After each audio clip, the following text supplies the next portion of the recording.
Сәлем құрметті көрермендер.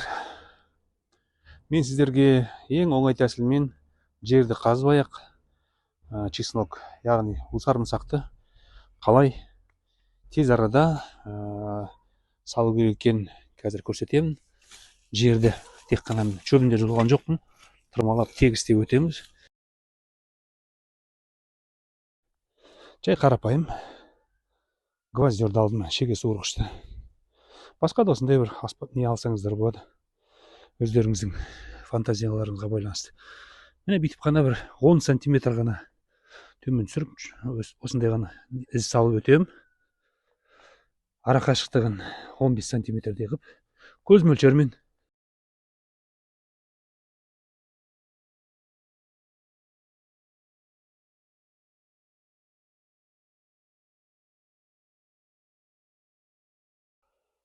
салып өтеміз.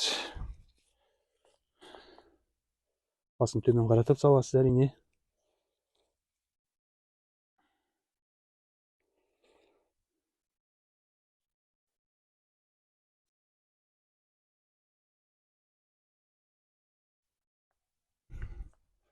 Жауып шығасыз.